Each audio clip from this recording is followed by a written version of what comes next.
In the 1930s, American mothers were dump and bake masters. With just 70 cents worth of cocoa, cream, and cookies, they created magic. They turned the simplest pantry staples into desserts. These weren't just desserts.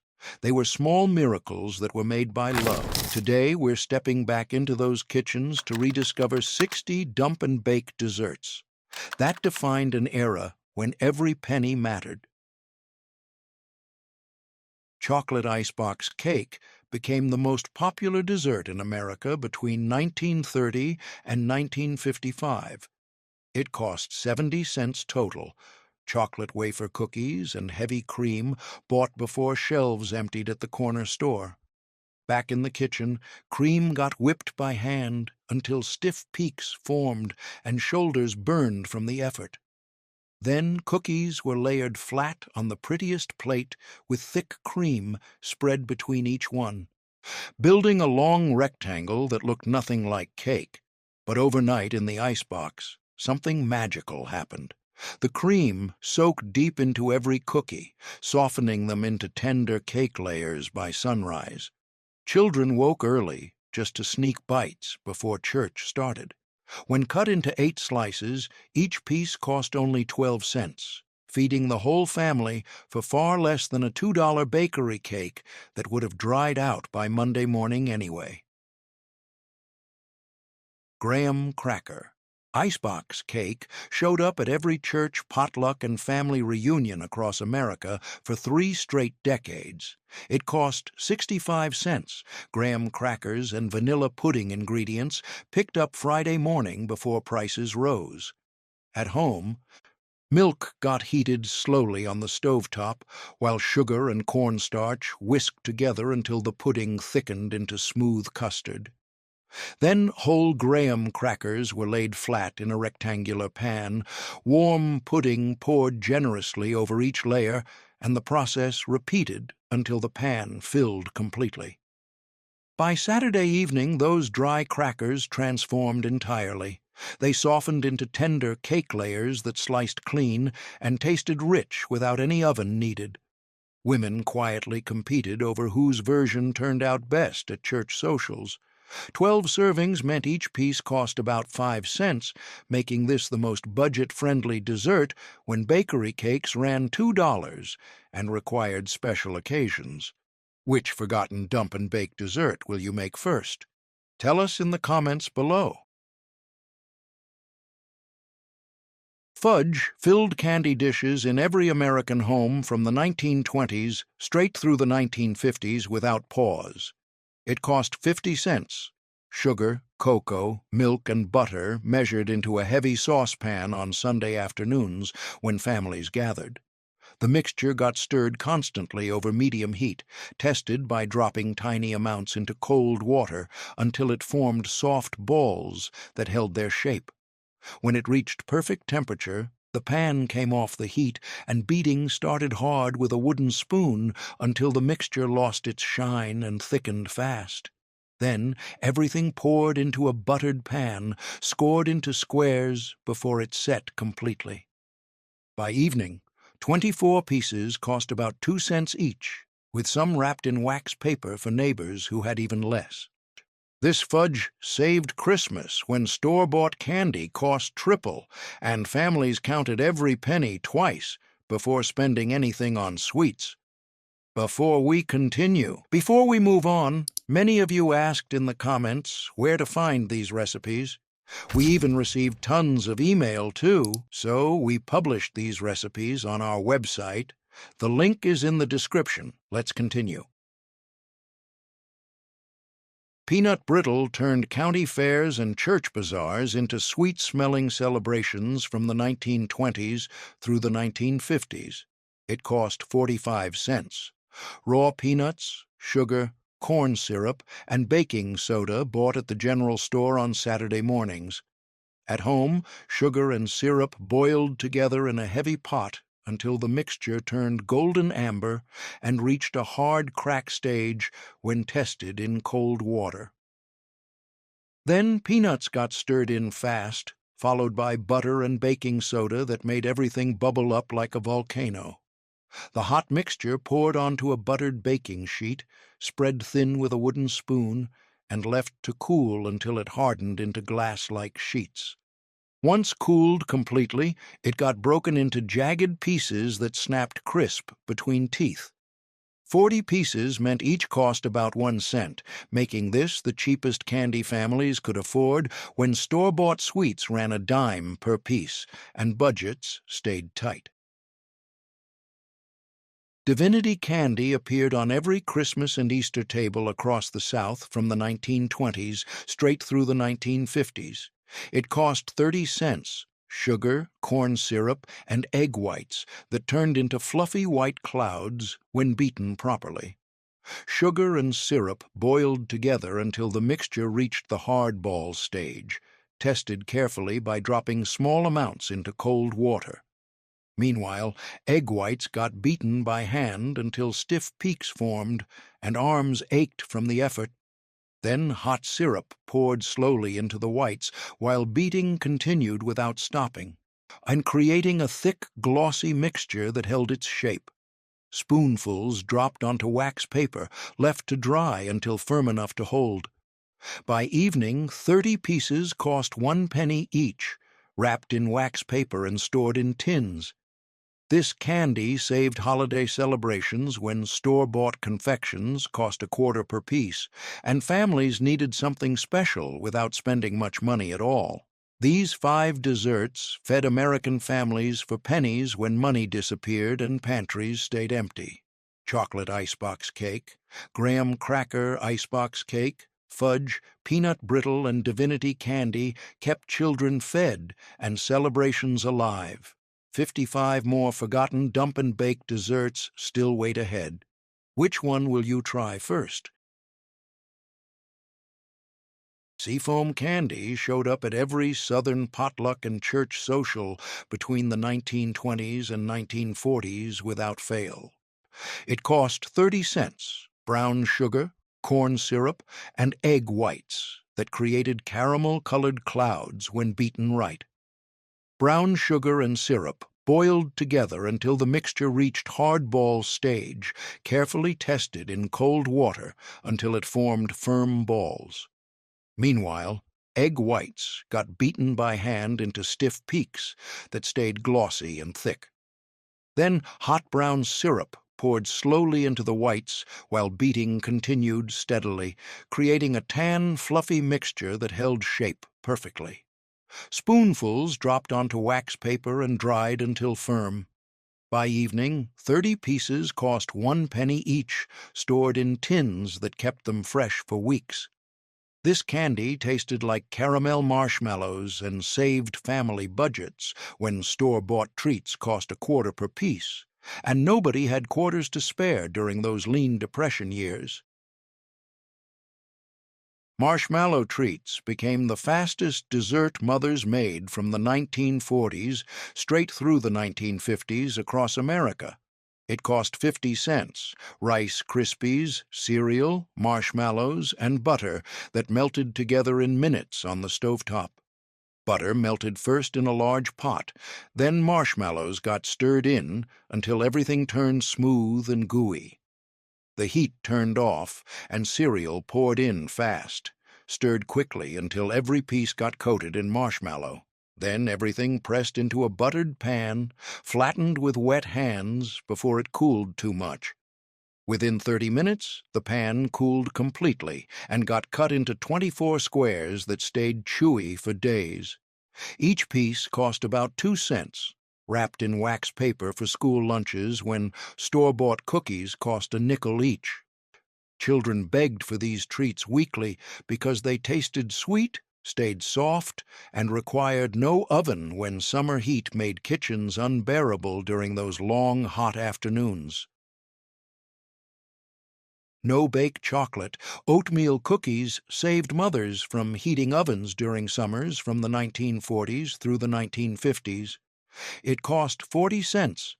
Oats, cocoa, sugar, milk, and butter that cooked together on the stovetop in under 10 minutes. Sugar, cocoa, milk, and butter boiled together in a saucepan for exactly 1 minute after reaching a full rolling boil. Then the pot came off the heat and oats got stirred in fast along with vanilla, creating a thick chocolatey mixture that held together. Spoonfuls dropped onto wax paper, left to cool for 30 minutes until firm enough to handle. By afternoon, 36 cookies cost about 1 cent each, stored in tins that kept them chewy for days. Children ate these cookies warm, sneaking extras before they cooled completely. Mothers made batches weekly when oven heat stayed unbearable and families needed something sweet that didn't require baking during those sweltering depression summers. By afternoon, 36 cookies cost about 1 cent each, stored in tins that kept them chewy for days. Children ate these cookies warm, sneaking extras before they cooled completely. Mothers made batches weekly when oven heat stayed unbearable and families needed something sweet that didn't require baking during those sweltering depression summers. Jelly Roll appeared in bakery windows and home kitchens across America from the 1920s straight through the 1950s. It cost 55 cents. Eggs, flour, sugar, and jelly that rolled together into spirals when done right. A thin sponge cake baked in a jelly roll pan for exactly 12 minutes until golden and springy. While still warm, the cake got turned onto a towel dusted with powdered sugar, then rolled up tight with the towel inside to set the shape. After cooling completely, the cake unrolled carefully and jelly spread evenly across the surface before rolling again without the towel this time. The finished roll sliced into 12 perfect spirals that showed jelly swirls inside.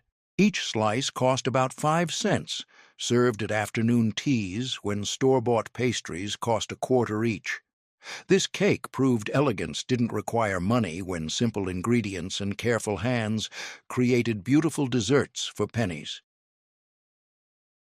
Lemon icebox pie became the favorite diner dessert across America from the 1940s straight through the 1950s. It cost 65 cents. Sweetened condensed milk, lemon juice, egg yolks, and graham cracker crust that required no baking at all. Graham crackers got crushed into fine crumbs, mixed with melted butter, and pressed into a pie pan to form the crust. Meanwhile, condensed milk, lemon juice, and egg yolks whisked together until thick and creamy, then poured into the crust. The pie went straight into the icebox to set for at least 4 hours until firm enough to slice clean.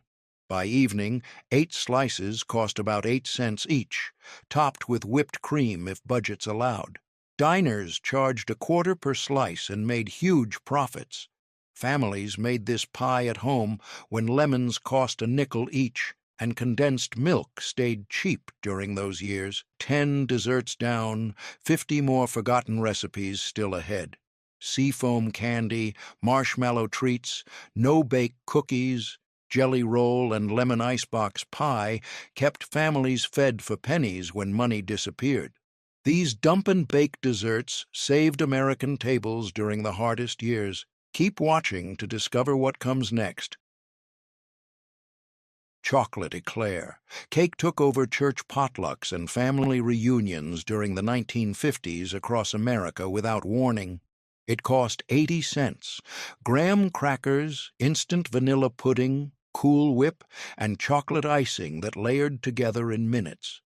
Graham crackers lined the bottom of a 9 by 13 pan, then vanilla pudding mixed with Cool Whip spread thick over the crackers. Another layer of crackers went on top, followed by more pudding mixture, repeating until the pan filled completely. Chocolate icing poured over the final layer, spread smooth with a spatula. The whole thing sat in the refrigerator overnight, letting crackers soften into cake layers by morning. 12 servings meant each piece cost about 7 cents, tasting exactly like real eclairs without any baking needed.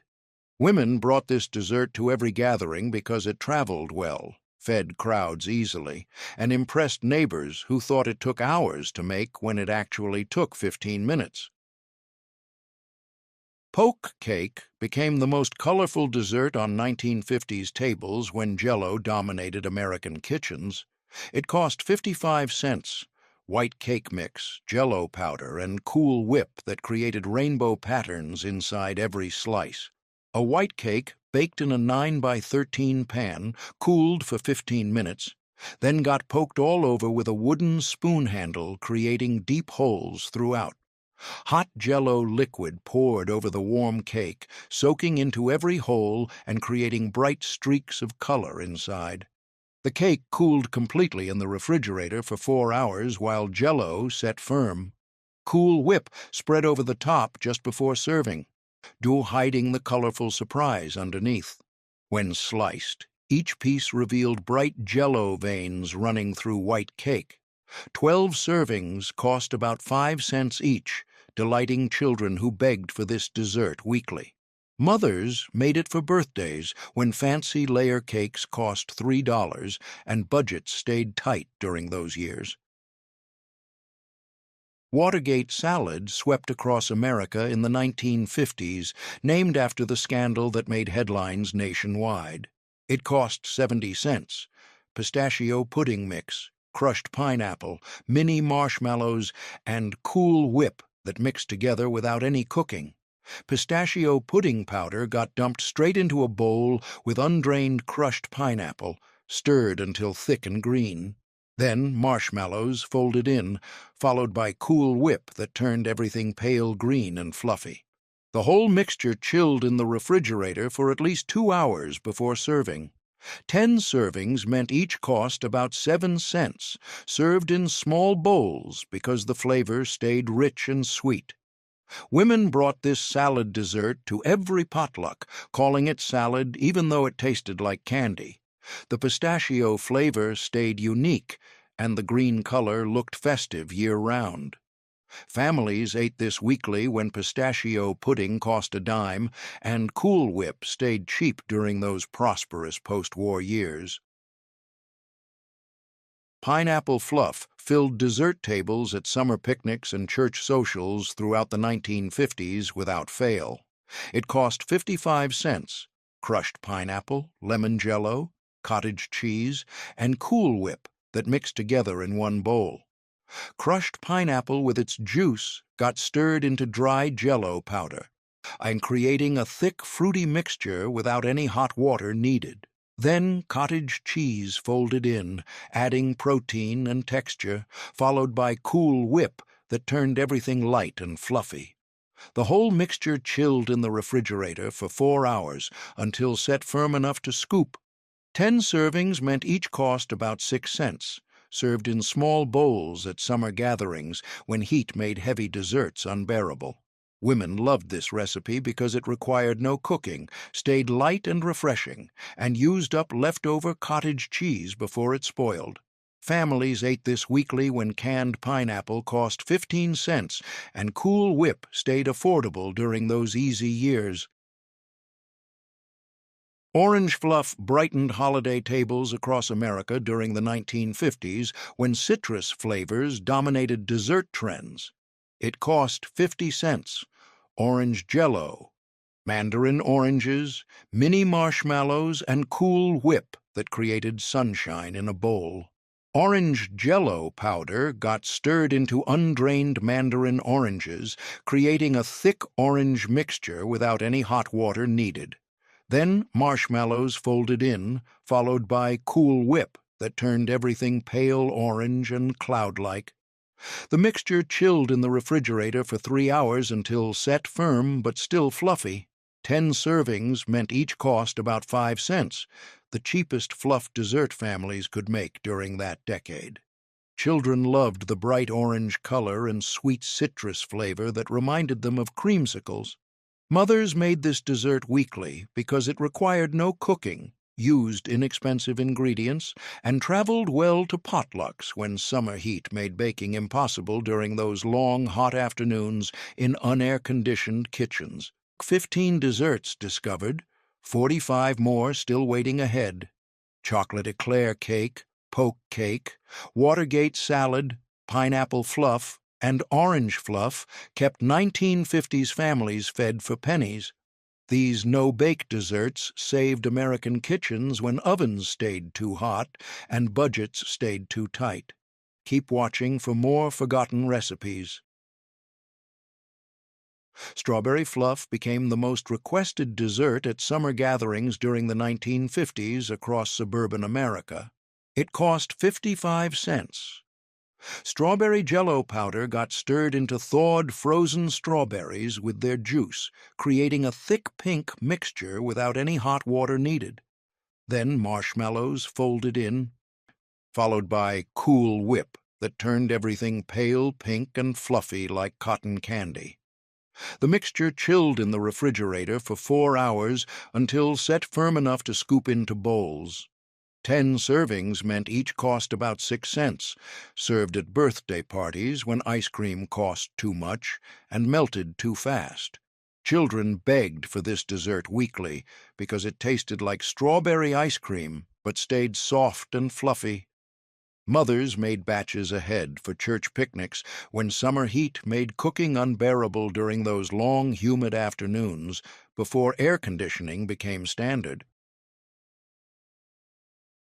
Lime Jell-O salad appeared on every American dinner table during the 1950s when Jell-O dominated meal planning.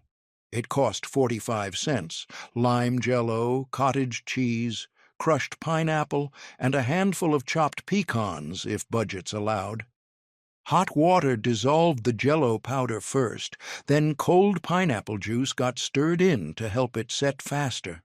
Once the mixture thickened slightly in the refrigerator, cottage cheese and drained pineapple folded in, creating white chunks suspended in lime-green gelatin. The whole thing chilled for 4 hours until firm enough to slice into squares or scoop into portions. 8 servings meant each cost about 6 cents, served alongside dinner even though it tasted like dessert. Women brought this salad to every potluck because the lime flavor stayed refreshing and the cottage cheese added protein that made it feel nutritious. Families ate this weekly when Jell-O cost a dime and cottage cheese stayed cheap. Ribbon Jell-O dessert impressed every guest at 1950s dinner parties with its colorful striped layers. Suppose it cost 60 cents. 3 boxes of different Jell-O flavors, cream cheese, and Cool Whip that layered together in a 9 by 13 pan. The first Jell-O flavor got made with hot water, poured into the pan, and chilled until firm. Then cream cheese mixed with Cool Whip spread over the first layer, creating a white stripe. The second Jell-O flavor poured over the cream layer, chilled until firm, followed by another cream layer. The pattern repeated until all flavors got used, creating rainbow stripes. The whole thing chilled overnight until every layer set completely firm. 12 servings meant each cost about 5 cents, sliced carefully to show off the striped pattern. Women spent 2 days making this dessert for special occasions when simple desserts wouldn't impress and bakery cakes cost $3 nobody wanted to spend. Pink salad showed up at every holiday dinner and church potluck throughout the 1950s without exception. It cost 60 cents. Cherry pie filling, sweetened condensed milk, crushed pineapple, and Cool Whip that mixed together in one bowl. Cherry pie filling got dumped straight into a large bowl, followed by condensed milk that turned everything thick and sweet. Then drained crushed pineapple folded in, adding bright yellow chunks to the deep red mixture. Cool Whip went in last, turning the whole thing pale pink and fluffy like clouds. The mixture chilled for 2 hours before serving, though it tasted fine right away if families couldn't wait. 10 servings meant each cost about 6 cents, spooned onto plates next to turkey and ham, even though it was clearly dessert. Women called it salad to justify serving sweet dishes with dinner when sugar rationing memories still lingered and desserts felt indulgent during those prosperous years. Broken glass dessert became the showstopper at every 1950s potluck with its jewel-toned Jell-O cubes suspended in cream. It cost 70 cents, 3 boxes of different Jell-O flavors, unflavored gelatin, pineapple juice, and Cool Whip that created a stained glass effect. 3 Jell-O flavors got made separately, chilled until firm, then cut into half-inch cubes like colored glass. Unflavored gelatin dissolved in hot pineapple juice, cooled until slightly thickened, then mixed with Cool Whip, creating white, fluffy mixture. The colored Jell-O cubes folded gently into the white mixture, distributed evenly throughout, then poured into a 9 by 13 pan. The whole thing chilled overnight until firm enough to slice into squares that showed colored cubes suspended inside. 12 servings meant each cost about 6 cents, looking fancy enough for weddings, but costing less than $1. Women made this dessert to impress neighbors when they needed something spectacular without spending money. 20 desserts finished, 40 forgotten recipes still remain ahead. Strawberry fluff, lime Jell-O salad, ribbon Jell-O, pink salad, and broken glass dessert kept families celebrating for pennies during the 1950s. These colorful desserts made every gathering special without breaking budgets. Stay tuned for the next 10 desserts coming up. Tomato soup cake shocked every housewife who first saw the recipe printed on Campbell's soup cans during the 1930s. It cost 45 cents. 1 can of condensed tomato soup, flour, sugar, spices, and raisins that baked into a moist spice cake nobody could identify. The recipe seemed impossible at first glance because tomato soup belonged in lunch bowls, not dessert pans. But during the Depression, Campbell's needed to sell more soup, and housewives needed cheap cake recipes that didn't require expensive eggs or butter. The soup can got dumped straight into a mixing bowl with flour, sugar, baking soda, cinnamon, cloves, and nutmeg stirred together. Raisins folded in last, adding sweetness and texture. The batter poured into a greased pan and baked for 45 minutes until a toothpick came out clean. As it cooled, the tomato flavor disappeared completely, leaving behind a dark, moist spice cake that tasted like gingerbread. 12 slices meant each cost about 4 cents, frosted with cream cheese icing if budgets allowed extra.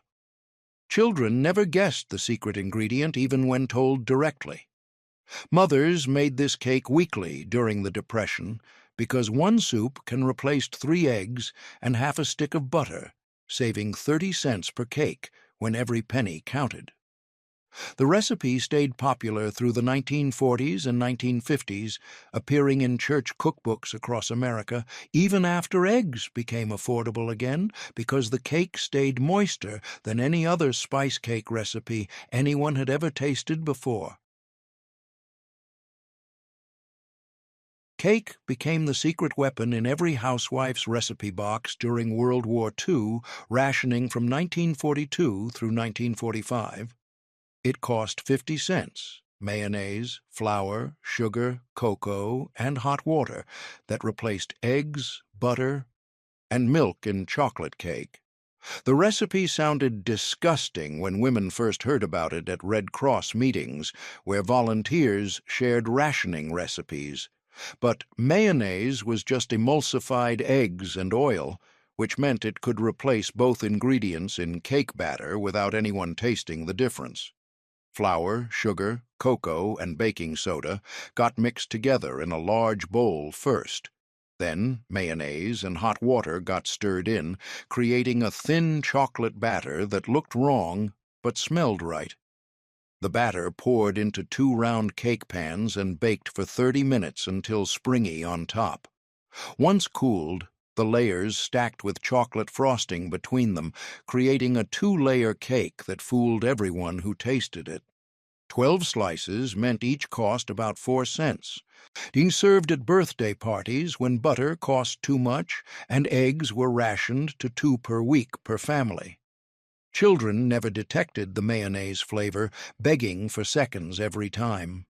Mothers whispered the secret recipe to neighbors who struggled with rationing, sharing the trick that saved celebrations during wartime. The recipe stayed popular through the 1950s, even after rationing ended, because the cake stayed incredibly moist for days, never drying out like butter cakes that turned stale by the third day sitting on kitchen counters. It cost 40 cents. Sugar, flour, eggs, butter, and baking powder that created a caramel-flavored cake without any fancy ingredients. The name scared some cooks who thought burnt meant ruined, but burnt sugar was just another way of saying caramelized sugar syrup. First, half a cup of sugar got heated in a heavy skillet over medium heat, stirred constantly until it melted and turned dark amber brown. Then boiling water got added carefully because the mixture sputtered and steamed violently, creating a dark caramel syrup. Once cooled, this syrup replaced vanilla extract in regular cake batter, adding deep caramel flavor throughout. The remaining sugar creamed with butter until fluffy, then eggs got beaten in one at a time. Flour and baking powder alternated with the burnt sugar syrup, creating a tan-colored batter that smelled like toffee. The batter poured into 2 round cake pans and baked for 30 minutes until done. Once cooled, on the layers got frosted with caramel icing made from more burnt sugar syrup mixed with powdered sugar and butter. 12 slices meant each cost about 3 cents, served at Sunday dinners when store-bought caramel candies cost a nickel each. Farm wives made this cake for harvest celebrations because it tasted fancy but cost almost nothing when sugar stayed cheap at 4 cents per pound during those years before war rationing changed everything about American baking forever. Date cake appeared at every church social and family reunion across America from the 1920s straight through the 1950s. It cost 55 cents. Chopped dates, flour, sugar, eggs, and spices that baked into a dense, moist cake that stayed fresh for weeks. Dates were cheap during the Depression because California grew tons of them and they shipped well without refrigeration. A pound of dates cost 15 cents and contained enough for 2 cakes, making them more economical than raisins. The dates got chopped into small pieces, then covered with boiling water and baking soda that softened them into a thick paste. Once cooled, this date mixture got stirred into cake batter, made from creamed butter and sugar, beaten eggs, flour, cinnamon, nutmeg, and cloves. Chopped walnuts folded in last if budgets allowed the extra expense. The batter poured into a greased 9 by 13 pan and baked for 45 minutes until a toothpick came out clean. As it cooled, the cake stayed incredibly moist because dates held moisture better than any other dried fruit. 12 slices meant each cost about 5 cents, served plain or with cream cheese frosting. Church ladies competed quietly over whose date cake tasted best, though nobody admitted the competition existed. Mothers made this cake weekly because it traveled well to potlucks, stayed moist for days without refrigeration, and used up dates before they hardened into rocks. The recipe stayed popular even after the Depression ended because the cake tasted better than expensive fruit cakes that cost $3 at bakeries during holiday seasons. Boiled raisin cake became the most reliable spice cake in American kitchens from the 1930s through the 1940s. It cost 50 cents, raisins, sugar, spices, flour, and water that boiled together before baking, creating a cake that stayed moist for 2 weeks. The unusual method confused new cooks who expected to cream butter and sugar like normal cakes required, but this recipe started on the stovetop instead of in a mixing bowl. Raisins, sugar, water, cinnamon, cloves, nutmeg, and a little butter all went into a saucepan together, brought to a boil, then simmered for 3 minutes. This boiling process plumped the raisins and dissolved the sugar completely, creating a fragrant spiced syrup. Once cooled to room temperature, flour and baking soda got stirred in, creating a thick batter that smelled like Christmas. The batter poured into a greased loaf pan and baked for 50 minutes until a toothpick came out clean. As it cooled, the cake stayed incredibly moist because the boiled raisins released moisture slowly over days. 12 slices meant each cost about 4 cents, wrapped in wax paper for school lunches. Children loved this cake because it tasted like gingerbread but contained sweet raisins throughout. Mothers made this cake weekly because it required only 1 pot for mixing, saved dishes, and stayed fresh without refrigeration even during summer heat. The recipe got passed down through generations, appearing in church cookbooks across America even after refrigerators became standard because no other spice cake stayed this moist for this long. 25 desserts were discovered, 35 more waiting ahead. Tomato soup cake, mayonnaise cake, burnt sugar cake, date cake, and boiled raisin cake saved American families when ingredients cost pennies and budgets stayed tight. These Depression-era cakes proved delicious desserts didn't require expensive ingredients. Keep watching for more forgotten recipes ahead. Jam cake filled Southern kitchens with sweet fruity smells from the 1920s through the 1930s during harvest seasons. It cost 45 cents. Any flavor of homemade jam, flour, sugar, eggs, and spices that turned leftover preserves into celebration cakes. Farm families made dozens of jars of jam every summer from berries, peaches, and apples that grew wild or in backyard orchards. By winter, some jars crystallized or separated, becoming too ugly to serve on breakfast toast, but still perfectly good for baking. A cup of this imperfect jam got stirred into spice cake batter, adding moisture, sweetness, and fruit flavor throughout. The jam replaced some of the sugar and all of the liquid usually needed, making the recipe extra economical. Flour, spices like cinnamon and cloves, on baking soda and a little butter mixed together first. Then beaten eggs and the jam folded in, creating a thick fruity batter that smelled like pie filling.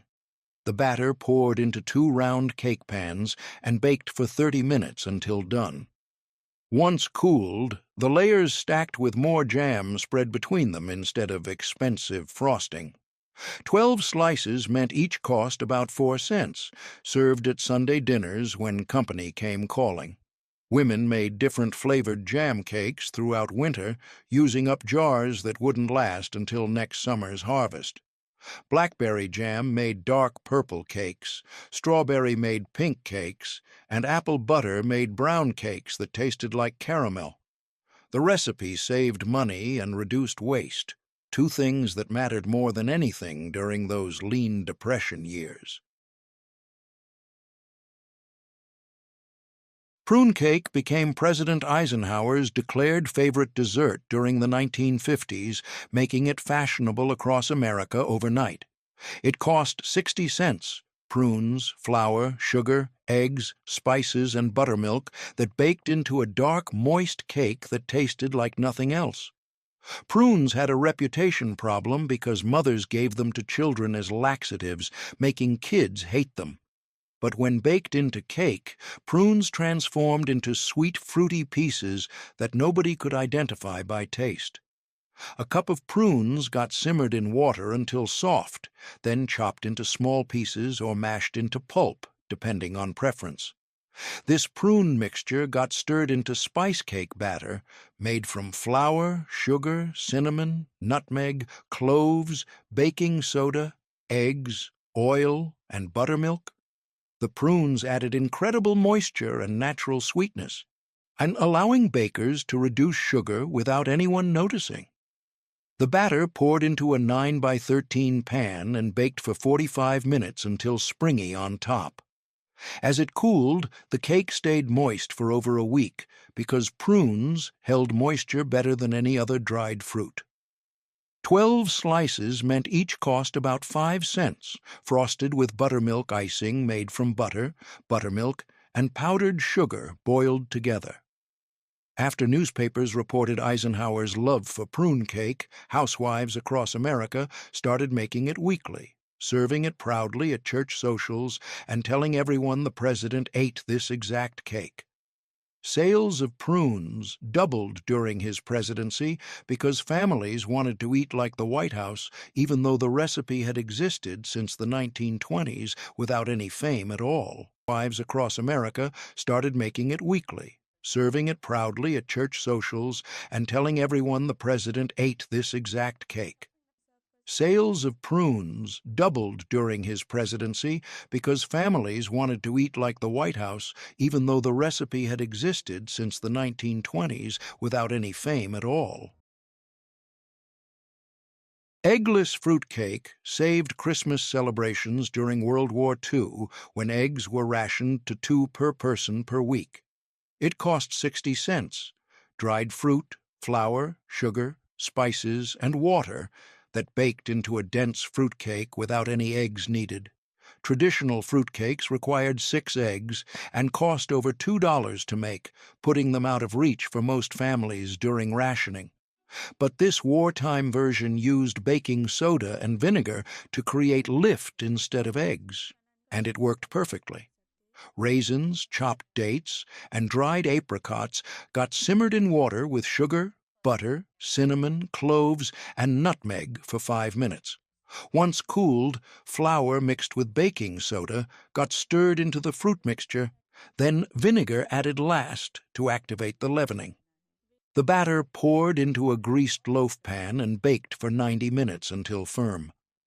As it cooled, the cake became incredibly dense and moist, packed with fruit in every bite. 12 slices meant each cost about 5 cents, wrapped in cheesecloth soaked with fruit juice to keep it moist for months. Families made these fruitcakes in October, storing them in tins until Christmas when they sliced and served them with pride. The cakes actually tasted better after aging for weeks because flavors melded together.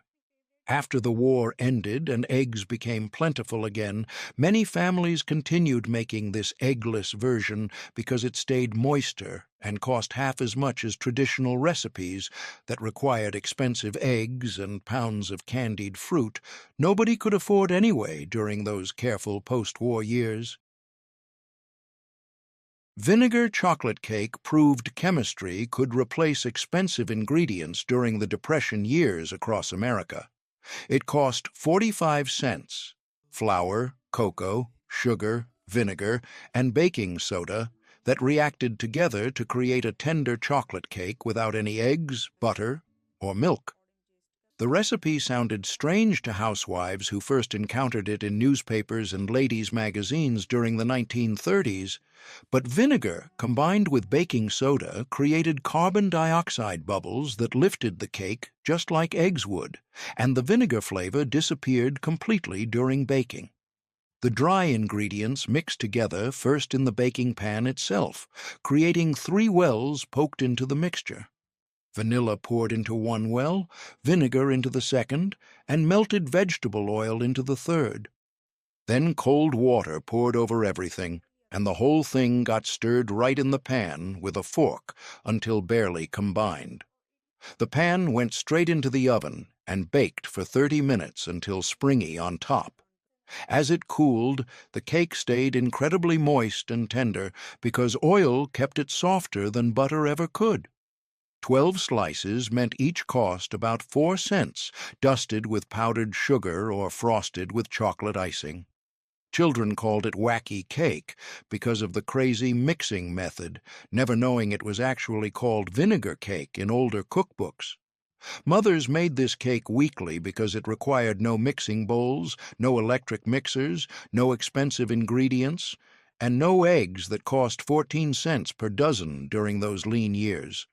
The recipe stayed popular through the 1950s, even after prosperity returned, because nothing else baked this easily or stayed this moist. Sour milk cake saved milk from being wasted in American kitchens from the 1920s through the 1940s before refrigerators became common. It cost 35 cents. Sour milk, flour, sugar, spices, and raisins that baked into a tender spice cake nobody could resist. Before electric refrigerators, milk spoiled quickly in iceboxes or sat warm on counters during summer heat. But sour milk wasn't dangerous. It was just milk that had curdled naturally, similar to buttermilk. Thrifty housewives refused to pour it down the drain when it could still be used for baking. The sour milk actually made cakes more tender because the acid reacted with baking soda to create extra lift and soften the gluten in flour. A cup of sour milk got stirred into cake batter made from flour, sugar, butter, eggs, cinnamon, nutmeg, cloves, and raisins. The batter poured into a greased pan and baked for 40 minutes until done. As it cooled, the cake stayed incredibly moist and tender, tasting exactly like expensive buttermilk cakes that cost twice as much to make. 12 slices meant each cost about 3 cents, the cheapest cake families could bake during the Depression. Children never knew they were eating sour milk, thinking it was just regular spice cake. Mothers made this cake whenever milk went bad, turning waste into wonderful desserts that saved money and fed families. After refrigerators became standard in homes during the 1950s, the recipe nearly disappeared because milk stopped spoiling as quickly and housewives forgot the old ways of using every ingredient completely. 30 desserts finished, 30 more recipes still ahead. Jam cake, prune cake, eggless fruit cake, vinegar chocolate cake, and sour milk cake kept American families celebrating through the Depression and wartime rationing. These clever cakes replaced expensive ingredients with cheap substitutes. Stay tuned for the next 10 desserts coming up. Peanut butter fingers became the most requested treat in school lunchboxes across America during the 1950s. It cost 55 cents. Oats, peanut butter, brown sugar, corn syrup, and chocolate chips that baked into chewy bars children traded at lunch tables.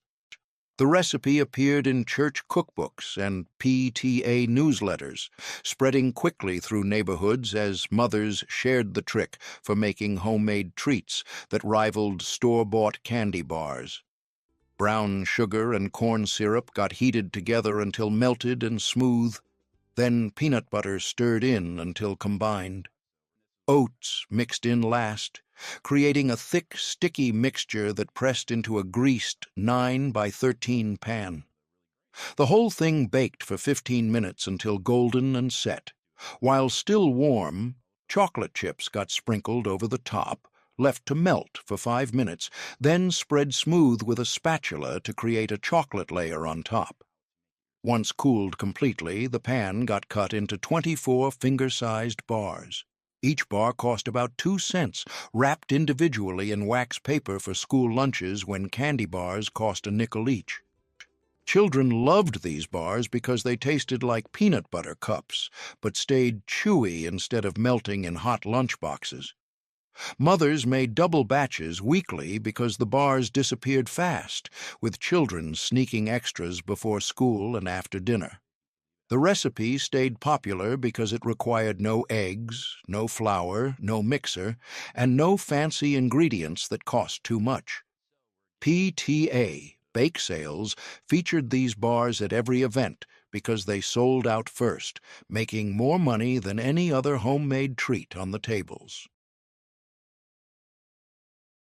Haystacks became the fastest candy mothers made during the 1950s when unexpected company showed up unannounced. It cost 50 cents.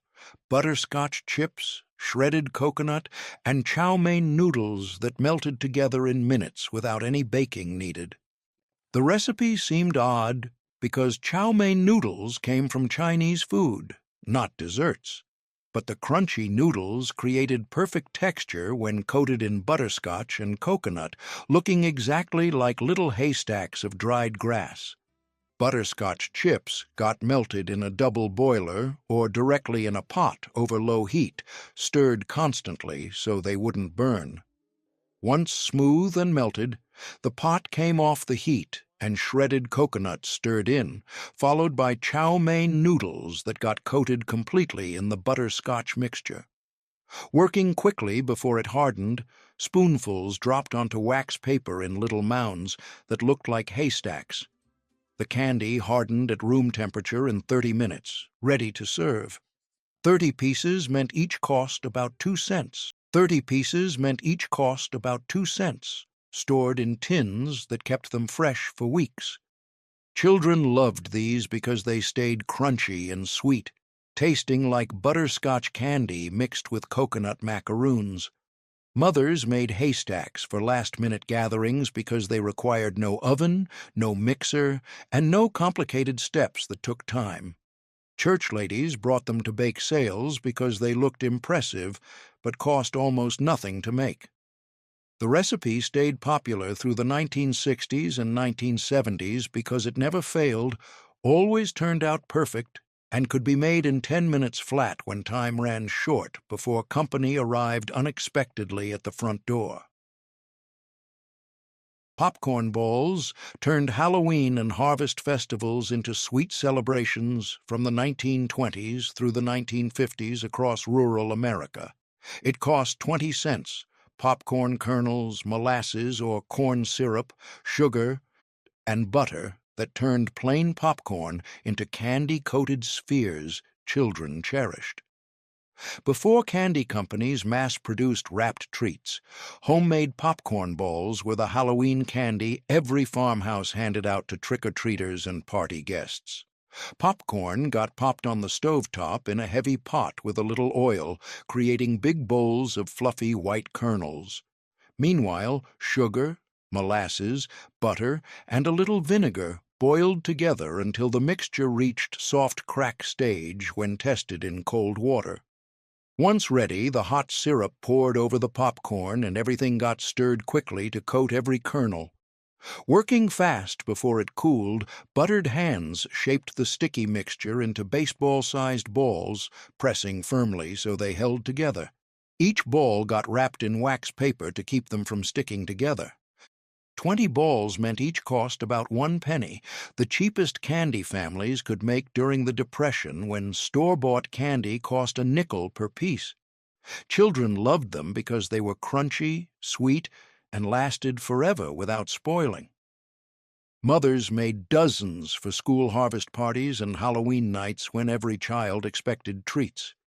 The syrup hardened around the popcorn, creating a crunchy candy coating that kept the popcorn fresh for weeks if wrapped properly.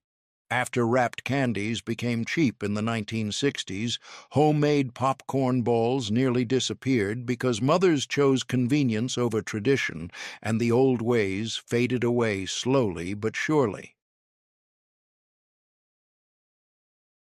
Penouche became the favorite alternative to chocolate fudge across America from the 1920s through the 1940s. It cost 45 cents. Brown sugar, milk, butter, and vanilla that cooked into creamy maple-flavored fudge without any chocolate needed. The name came from the Spanish word for raw sugar, and the candy tasted like pralines mixed with maple fudge. Brown sugar cost slightly less than white sugar during the Depression, making penouche the more economical choice when families wanted something sweet.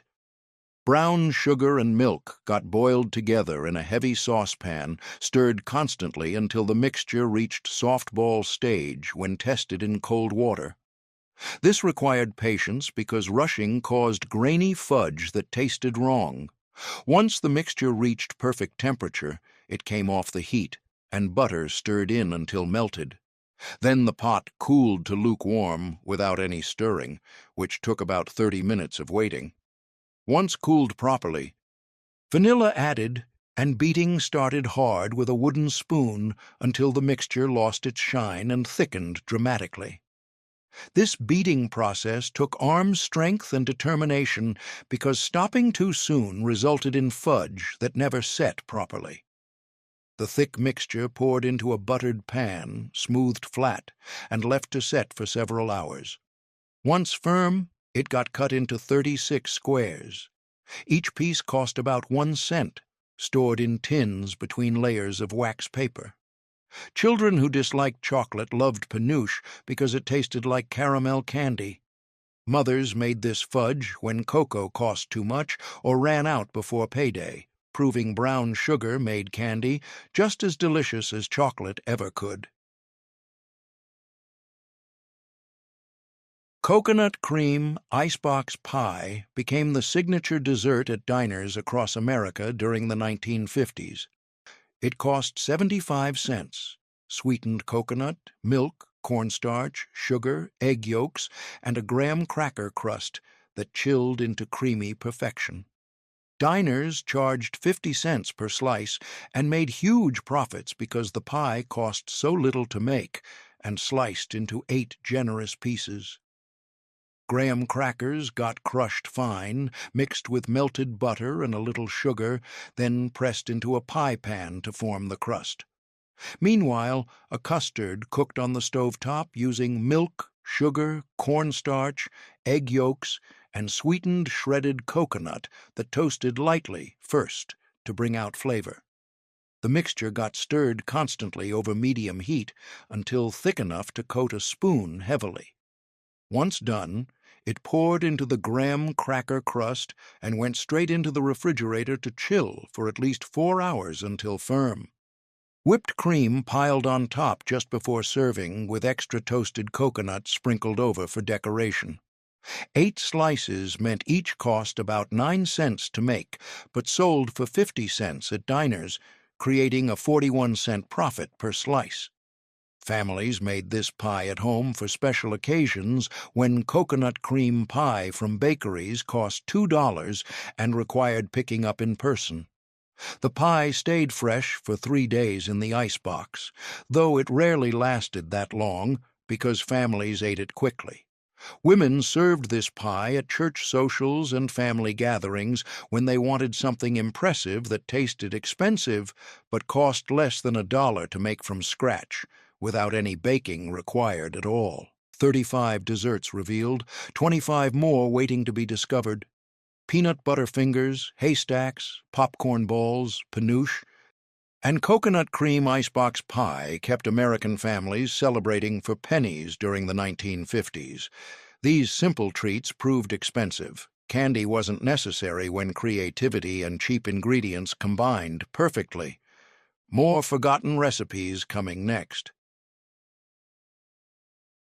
Lemon pudding dump cake swept through American kitchens during the 1950s when convenience foods dominated grocery stores.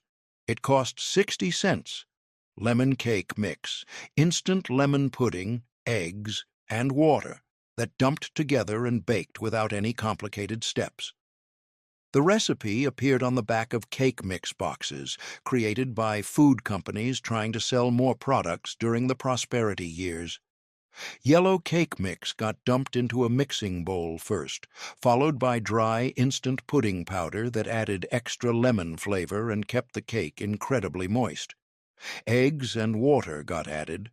Then everything mixed together with an electric mixer for 2 minutes. The batter poured into a greased 9x13 pan and baked for 35 minutes until golden and springy. As it cooled, the pudding mix created pockets of extra moist cake throughout. 12 servings meant each cost about 5 cents, dusted with powdered sugar or topped with lemon glaze. Mothers loved this cake because it required no creaming butter, no measuring multiple ingredients, no complicated steps that failed when rushed. Children requested it weekly because the lemon flavor tasted bright and refreshing, different from chocolate cakes that appeared constantly. Church ladies brought this cake to every potluck because it traveled well, served crowds easily, and always received compliments from people who asked for the recipe. The cake stayed popular through the 1970s because convenience never went out of style once women discovered how easy baking became with cake mixes that eliminated hours of work and turned anyone into a baker who could produce consistent results every single time without fail. Pumpkin crunch cake became the alternative to pumpkin pie at Thanksgiving dinners during the 1950s across America. It cost 75 cents. Canned pumpkin, evaporated milk, sugar, spices, yellow cake mix, and butter that layered together and baked into a crispy-topped pumpkin dessert. The recipe eliminated the fuss of making pie crust, which many home bakers struggled with during those years when television cooking shows hadn't taught anyone proper techniques yet. Canned pumpkin got mixed with evaporated milk, eggs. Canned pumpkin got mixed with evaporated milk, eggs, sugar, cinnamon, ginger, cloves, and nutmeg, creating a smooth pumpkin custard. This mixture poured into a greased 9 by 13 pan first. Then, dry yellow cake mix got sprinkled evenly over the top, covering the pumpkin layer completely. Thin slices of butter got distributed across the cake mix, covering as much surface as possible. The pan went into the oven and baked for 50 minutes until the top turned golden and crunchy, like cobbler topping. As it cooled, the bottom stayed creamy, like pumpkin pie filling, while the top stayed crispy like streusel. 12 servings meant each cost about 6 cents, served warm with whipped cream or vanilla ice cream. Families preferred this dessert over traditional pumpkin pie because it served more people and didn't require perfect pie crust skills.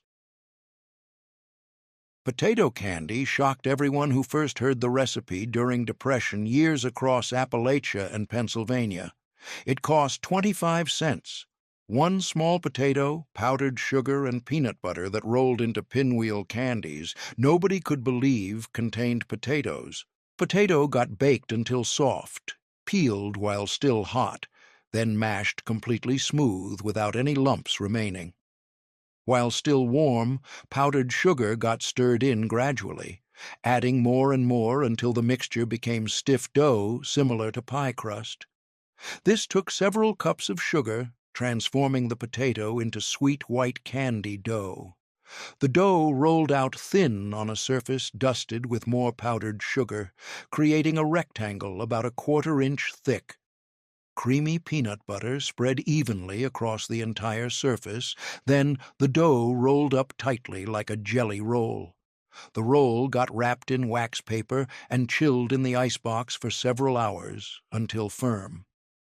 Once cold, it sliced into quarter-inch pinwheels that showed peanut butter spirals inside white candy. 40 pieces meant each cost less than 1 cent. The cheapest candy families could make during the Depression.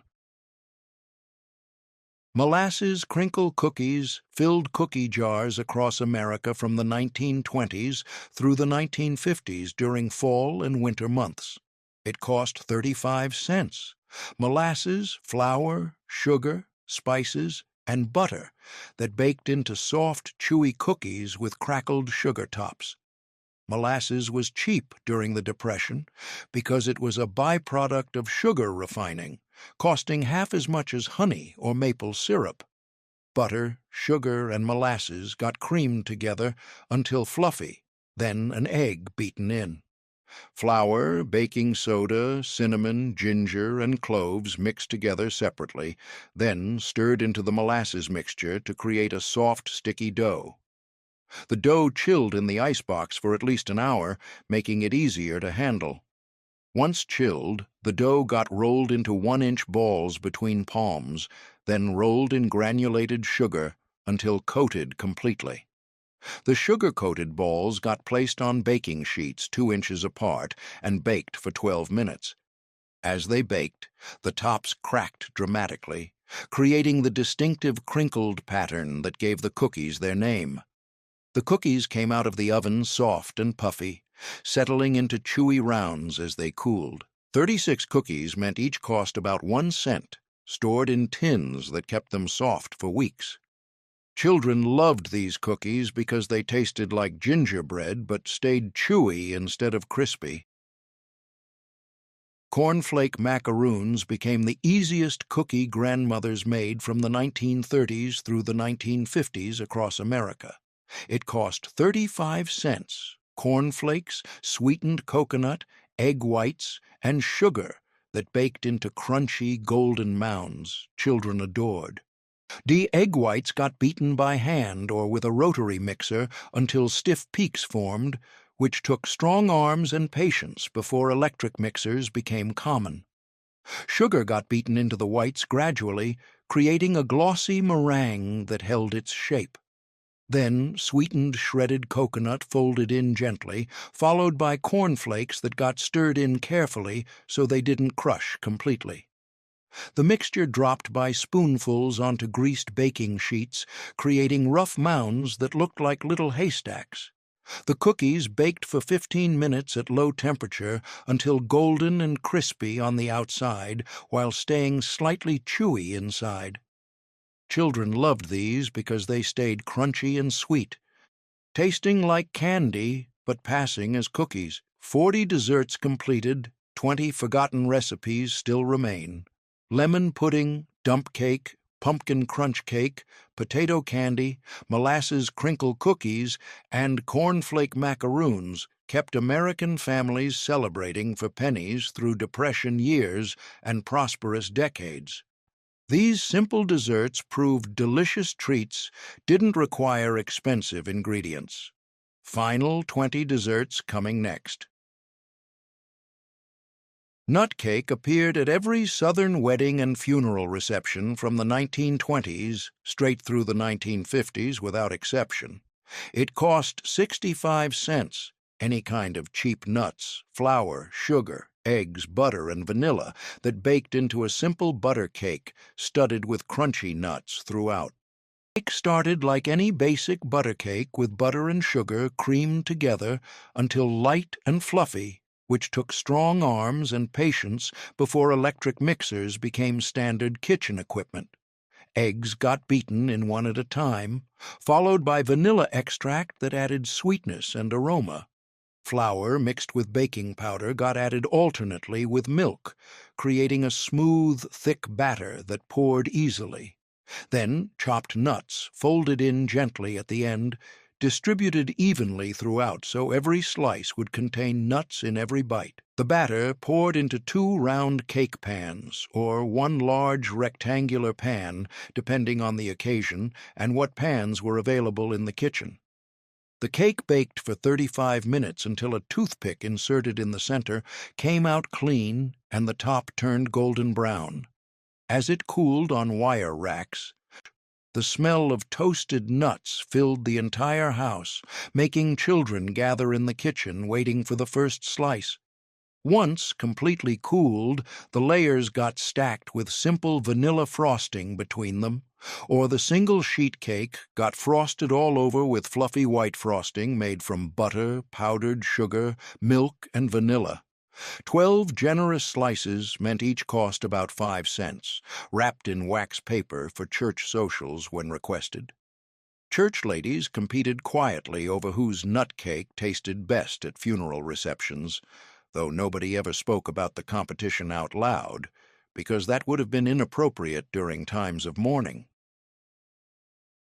Fairy cakes delighted children at birthday parties across America from the 1920s through the 1940s before cupcakes became the standard.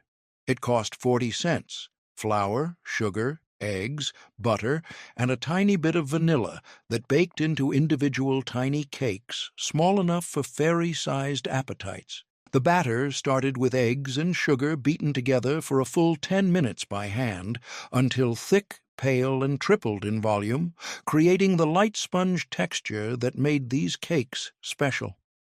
This beating process required strong arms and determination because stopping too soon resulted in dense, heavy cakes that tasted wrong. Once the eggs reached proper volume, melted butter got folded in gently along with vanilla extract. Then flour got sifted and folded in carefully to avoid deflating all those air bubbles that had been beaten into the eggs. The delicate batter got spooned into tiny, greased tins, filling them only halfway because the cakes rose dramatically during baking. The tins went into a moderate oven and baked for exactly 12 minutes until the tops turned golden and sprang back when touched lightly. Overbaking by even 2 minutes turned them dry and ruined the delicate texture.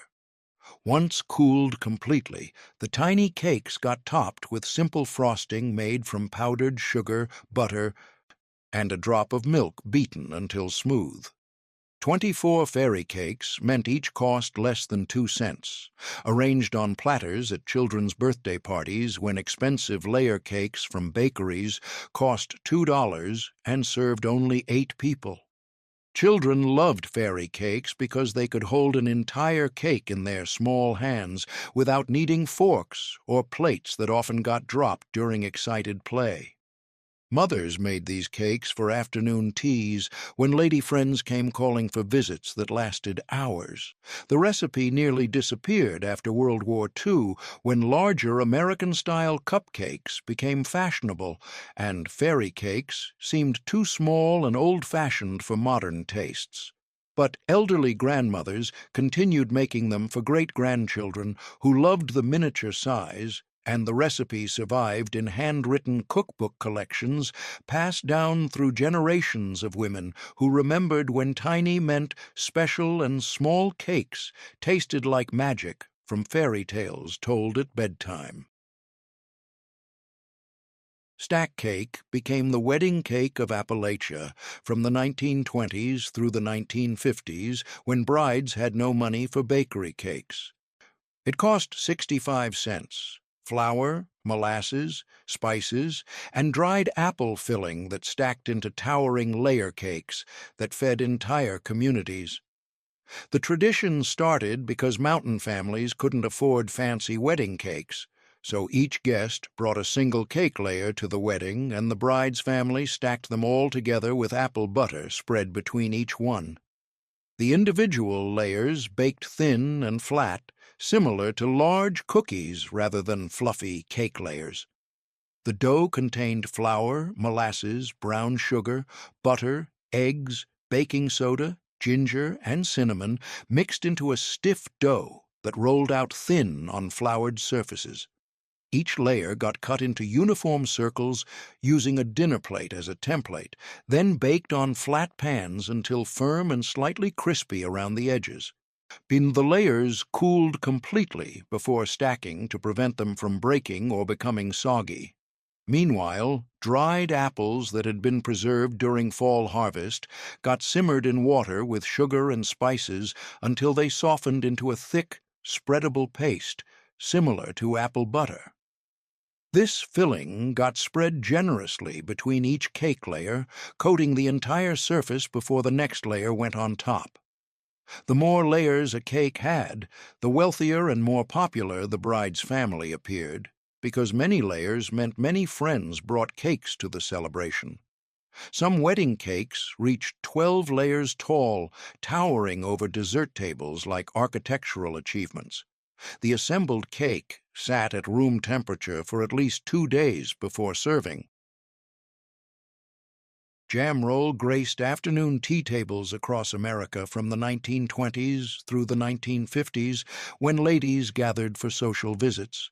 It cost 50 cents, eggs, flour, sugar, and any flavor of homemade jam that rolled into elegant spirals that looked expensive but weren't. The British called it Swiss roll, but American housewives simply called it jam roll and served it proudly at gatherings when they wanted something impressive without spending much money. The cake batter was a simple sponge cake made by beating eggs and sugar together for 10 full minutes until thick, pale, and tripled in volume. This beating created all the lift needed because the recipe contained no baking powder or baking soda. Flour got sifted 3 times to make it as light as possible, then folded gently into the beaten eggs along with vanilla extract. The thin batter spread evenly in a jelly roll pan lined with greased parchment paper, creating a layer barely a 1/4 inch thick. The cake baked in a hot oven for exactly 12 minutes until golden and springy to the touch. Neat timing was critical because overbaking by even 2 minutes made the cake too dry to roll without cracking. As soon as it came out of the oven, the cake got turned upside down onto a clean kitchen towel dusted heavily with powdered sugar. The parchment paper peeled off carefully while the cake was still hot and flexible. Then came the crucial step that many cooks failed. The hot cake got rolled up tightly with the towel inside, starting from the short end and rolling toward the other side. This set the shape into the cake while it cooled completely. If rolled when cold, the cake cracked and broke into pieces. After cooling for 30 minutes, the cake unrolled carefully and the towel removed. Any flavor of jam got spread evenly across the entire surface, reaching all the way to the edges. Strawberry jam made pink spirals, grape jelly made purple spirals, and apricot preserves made orange spirals. Then the cake rolled up again. Gold cake solved the problem of leftover egg yolks in American kitchens from the 1920s through the 1950s. It cost 60 cents. Egg yolks, flour, sugar, butter, and vanilla that baked into a rich golden cake that tasted like sunshine. The recipe appeared in cookbooks right next to silver cake, which used leftover egg whites, allowing thrifty housewives to use every single part of eggs without wasting anything. Many recipes required only egg whites for meringues, angel food cakes, divinity candy, or seafoam candy, leaving bowls full of yolks that spoiled quickly if not used immediately. Before refrigerators became standard, these yolks needed using the same day, or they went bad and had to be thrown away, which violated every principle of Depression-era thrift. Gold cake used 6 to 8 egg yolks, depending on the recipe, creating a cake so rich and yellow it glowed like actual gold. Butter and sugar got creamed together first until light and fluffy, which took several minutes of hard stirring. Then egg yolks got beaten in one at a time, creating a bright yellow mixture that looked almost orange. Vanilla extract added along with a little lemon zest if available. Flour mixed with baking powder got added alternately with milk, creating a smooth, thick batter that poured like honey. The color stayed intensely yellow throughout, so different from white cakes that used whole eggs and looked pale by comparison. The batter poured into 2 round cake pans and baked for 30 minutes until a toothpick came out clean. As the cake cooled, the bright yellow color remained, earning its name honestly. 45 desserts revealed, 15 more waiting to finish this journey. Nut cake, fairy cakes, stack cake, jam roll, and gold cake kept American families celebrating through Depression years when every ingredient mattered. These traditional cakes proved skill and thrift created memorable desserts.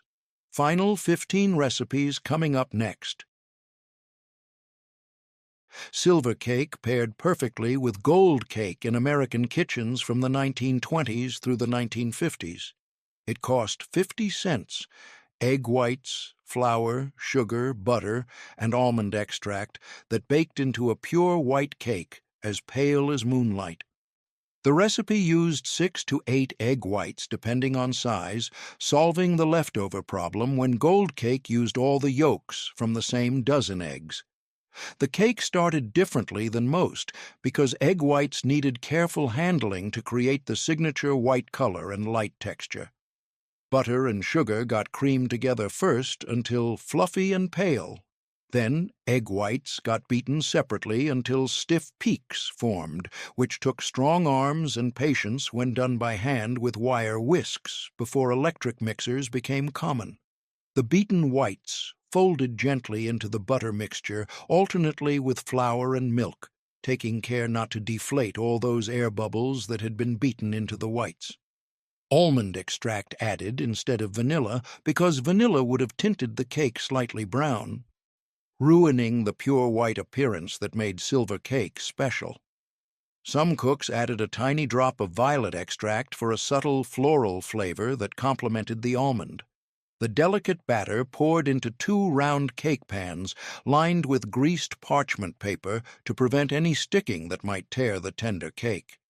The pans went into a moderate oven and baked for 25 minutes until the tops sprang back when touched lightly, but before any golden color appeared around the edges. Once cooled, the layers revealed their pure white interior that looked almost too perfect to eat. Scripture cake challenged Sunday school students across America from the 1920s through the 1950s to learn their Bibles. It cost 75 cents. Standard cake ingredients, listed only as Bible verses that readers had to look up to discover what the recipe actually required. The recipe appeared in church cookbooks and ladies' magazines as a clever teaching tool that combined baking with Bible study in ways that made both more interesting. Sunday school teachers assigned scripture cake as homework, requiring students to look up every verse, write down what each one mentioned, then figure out how much of each ingredient was needed to make actual cake. This exercise taught Bible verses, reading comprehension, and baking all at once. Students who completed the assignment got to make the cake at home with their mothers, helping measure ingredients properly. Once decoded, the recipe was simply a standard fruit cake containing butter, sugar, eggs, flour, spices, and dried fruit. The batter poured into a loaf pan and baked for 90 minutes until firm. The finished cake tasted like any good fruit cake, dense and moist with fruit in every slice. But the story behind it made it special. Families served scripture cake at church dinners and told guests about the Bible verse ingredient list. The recipe appeared in hundreds of church cookbooks, with slight variations in which verses were used for which ingredients. Some versions use different Bible translations that mention different foods, creating regional variations of the same basic concept. The tradition continued through the 1960s and 1970s in some conservative churches where Bible memorization stayed important. Sweetened Southern tables from the 1920s through the 1950s when fig trees grew in every backyard. It cost 70 cents. A cup of fig preserves got stirred into spice cake batter, adding moisture, sweetness, and unique fig flavor throughout. The preserves replaced some of the sugar and all of the liquid usually needed, making the recipe economical and practical. Butter and the remaining sugar got creamed together first, then eggs beaten in one at a time. Flour mixed with baking soda, cinnamon, nutmeg, and cloves and allspice got added alternately with the fig preserves, creating a thick, dark batter that smelled like holiday spices. Some cooks added chopped pecans or walnuts if the budget allowed extra expense. The batter poured into a greased tube pan or 2 loaf pans and baked for 50 minutes until a toothpick inserted in the center came out clean. As it cooled, the cake stayed incredibly moist because figs held moisture better than any other fruit. The dark color and dense texture made it look like fruit cake, but it tasted lighter and less heavy because it contained only figs instead of multiple dried fruits. 12 slices meant each cost about 6 cents, served plain or with cream cheese frosting for special occasions. The recipe required access to fresh figs for making preserves, limiting it to regions where fig trees grew successfully. Texas, Louisiana, Georgia, and California produced the most figs, making fig preserve cake more common there than in northern states, where figs had to be purchased dried at premium prices. Raisin bars filled school lunchboxes across America from the 1930s through the 1950s when children needed portable desserts. It cost 45 cents. Raisins, oats, flour, brown sugar, and butter that baked into chewy bars that traveled well and stayed fresh for days. The bars had two distinct parts, a thick oat crust on bottom and top with a sweet raisin filling in the middle. The raisin filling got made first by simmering raisins in water with sugar and a little lemon juice until the fruit softened and the liquid thickened into jammy consistency. The filling cooled completely while the crust mixture prepared. For the crust, oats, flour, brown sugar, baking soda, and salt got mixed together in a large bowl. Then melted butter stirred in, and creating a crumbly mixture that held together when squeezed but stayed loose and sandy. Half this mixture pressed firmly into the bottom of a greased 9 by 13 pan, creating a compact base layer. The cooled raisin filling spread evenly over the bottom crust, reaching all the way to the edges. Then the remaining oat mixture got sprinkled over the top and pressed down gently to create the top crust layer. The pan went into the oven and baked for 35 minutes until the top turned golden brown. Once cooled completely, the bars got cut into 24 rectangles that stayed chewy in the middle with slightly crispy edges. Children loved raisin bars because they tasted sweet but weren't too rich, filling but not heavy, and could be eaten with one hand while playing at recess. The bars appeared at every church bake sale and school fundraiser because they sliced neatly, traveled well, and sold quickly to people who remembered eating them as children. Some families called them date bars when dates were cheaper than raisins, using the exact same recipe with different dried fruit. Fig bars became the homemade version of store-bought fig Newtons in American kitchens during the 1930s and 1940s. It cost 60 cents. The homemade version required two separate parts, a soft cookie dough and a thick fig filling. The filling got made first by simmering chopped dried figs in water with sugar and honey until the fruit broke down into a thick paste similar to jam.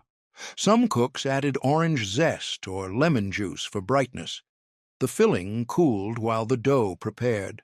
The cookie dough contained flour, sugar, butter, an egg, vanilla, and baking powder mixed into a soft dough that rolled easily. The dough got divided in half and rolled into two large rectangles on a floured surface. The cooled fig filling got spread in a thick line down the center of each rectangle. Then came the tricky part that required practice. The dough got folded over the filling from both sides, meeting in the middle and sealing completely to enclose the fig paste inside. The logs baked for 25 minutes until golden brown and firm to the touch. While still warm but not hot, each log got sliced diagonally into individual bars about 2 inches long. Mothers made batches weekly during winter when dried figs cost 15 cents per pound and fresh fruit was unavailable or too expensive. The recipe required patience and practice because shaping the logs without tearing the dough or having filling leak out took skill. New bakers often failed the first few attempts, but persistence paid off once they mastered the technique. 50 desserts completed, only 10 more waiting ahead. Silver cake, scripture cake, fig preserve cake, raisin bars. And fig bars kept American families fed through hard years when creativity replaced expensive ingredients. These forgotten recipes proved delicious desserts came from skillful hands, not deep pockets. Final 10 desserts coming now. Butterscotch pudding filled dessert bowls across America from the 1940s through the 1950s when stovetop puddings ruled kitchens. It cost 40 cents. Butterscotch pudding required more attention than vanilla or chocolate pudding, because brown sugar scorched easily if the heat ran too high or stirring stopped even briefly. Brown sugar, milk, and butter went into a heavy saucepan together over medium heat, stirred constantly until the sugar dissolved completely. Meanwhile, cornstarch got mixed with a little cold milk. Once the brown sugar mixture came to a simmer, the cornstarch slurry got stirred in quickly while whisking constantly to prevent lumps from forming. The mixture thickened rapidly, requiring continuous stirring for 3 more minutes until it became glossy and thick enough to coat the back of a spoon heavily. Vanilla extract stirred in at the end after the pot came off the heat. The hot pudding poured into individual serving bowls or one large bowl covered with wax paper pressed directly onto the surface to prevent skin from forming on top. The pudding cooled to room temperature first, then went into the icebox to chill for at least 2 hours until cold and firm. Young brides learned pudding making from their mothers and grandmothers, mastering the constant stirring technique that prevented disasters. After instant pudding mixes appeared on store shelves in the late 1950s, homemade stovetop pudding nearly disappeared from American kitchens. Modern home cooks rarely make pudding from scratch anymore. I'm missing the superior texture and genuine butterscotch flavor that only slow stovetop cooking could create in those earlier decades, when patience still mattered more than speed in American kitchens. Chocolate pudding appeared on dinner tables across America from the 1930s through the 1950s as the most requested dessert children begged for weekly. It cost 35 cents. Cocoa powder, sugar, milk, cornstarch, and vanilla that cooked into silky, smooth chocolate pudding that tasted richer than any store-bought version. Every mother had her own pudding recipe passed down from her grandmother, with slight variations in ratios and techniques that created family debates about whose pudding tasted best. The pudding started with cocoa and sugar mixed together in a heavy saucepan to break up any cocoa lumps before liquid got added. Then most of the milk got stirred in gradually while whisking constantly. Cornstarch got mixed with the remaining cold milk in a small bowl to create a smooth slurry, then stirred into the saucepan along with a pinch of salt that enhanced the chocolate flavor. The mixture went onto the stovetop over medium heat, with constant stirring required from the very first moment. As the pudding heated, it stayed thin and watery for several minutes before suddenly thickening all at once as the cornstarch activated. This happened quickly and required alert attention because the pudding could scorch in seconds if stirring stopped. Once thickened, the pudding continued cooking for 2 more minutes while being stirred constantly, allowing the cornstarch to cook completely and lose any raw, starchy flavor. A small piece of butter stirred in at the end added richness and glossy shine, followed by vanilla extract after the pot came off the heat.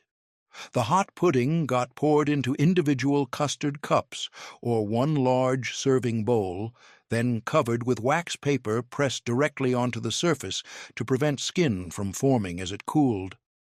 Some children loved pudding skin and mothers deliberately let it form, while other children refused to eat any pudding that had skin on top. 8 generous servings meant each cost about 4 cents, topped with whipped cream for special occasions. Children ate chocolate pudding still warm from the stove, unable to wait for it to chill properly in the icebox. Mothers made pudding as an after-school snack on cold days when something warm and comforting was needed quickly. The recipe required no special equipment beyond a saucepan and a whisk, making it accessible to every home cook, regardless of kitchen resources. Pudding appeared at church suppers served in small paper cups when sheet cakes seemed too complicated for weeknight gatherings. The chocolate flavor stayed pure and genuine because real cocoa was used instead of artificial flavorings that dominated store-bought puddings later. Custard pudding graced Sunday dinner tables across America from the 1920s through the 1950s as the elegant dessert that impressed company.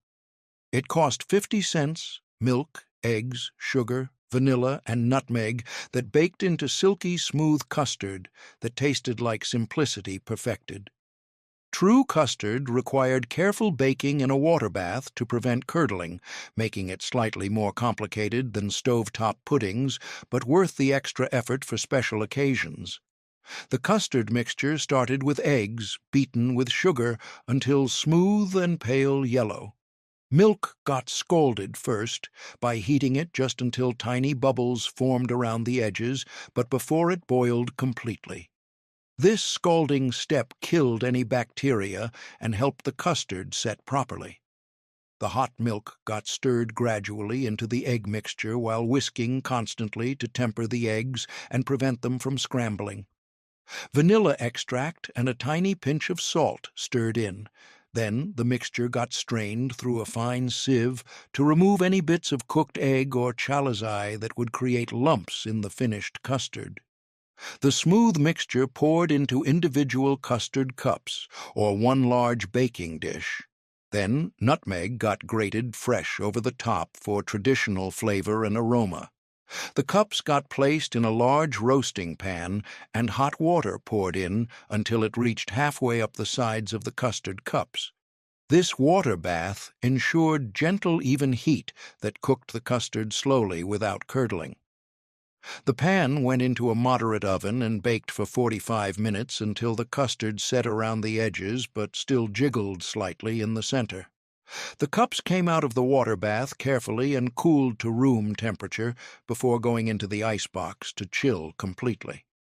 The custard firmed up during chilling, becoming spoonable but not rubbery. 8 servings meant each cost about 6 cents, served plain or with a spoonful of fruit preserves on top. Church ladies served custard at funeral receptions when gentle, bland desserts seemed more appropriate than rich chocolate cakes during times of mourning. The smooth texture suited elderly guests who had trouble chewing hard cookies or dense cakes. Children loved custard when served slightly warm with a sprinkle of cinnamon sugar on top. The recipe required attention to detail because overcooked custard turned watery with a tough layer on top, while undercooked custard stayed too liquid and never set properly. Experienced cooks knew exactly when to remove custard from the oven by recognizing the slight jiggle that indicated perfection. After instant pudding mixes and prepared desserts filled grocery stores in the 1960s, baked custard nearly disappeared from American tables. Modern home cooks found the water bath technique too fussy and the baking time too long when instant pudding provided similar results in 5 minutes without any baking required.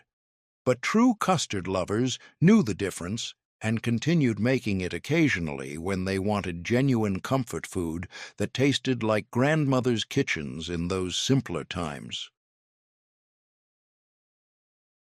Buttermilk pie became the signature Southern dessert from the 1930s through the 1950s when buttermilk cost pennies and pies fed crowds.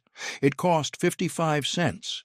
Buttermilk, sugar, eggs, flour, butter, and vanilla that baked into a custard pie that tasted like sweetened buttermilk heaven. The pie belonged to the chess pie family, named because the filling set firm enough to store in a pie safe, or chess for days without refrigeration.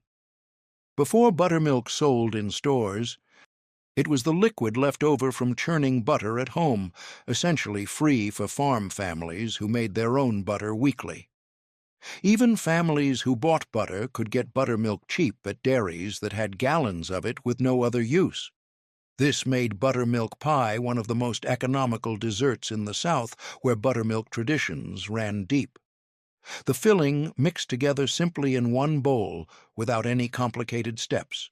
Sugar, eggs, and melted butter got beaten together until smooth. Then flour stirred in to thicken the filling, followed by buttermilk and vanilla that created a thin, pourable custard. Some cooks added lemon zest for brightness or nutmeg for warmth, depending on family preferences passed down through generations. The mixture poured into an unbaked pie crust and went straight into a hot oven.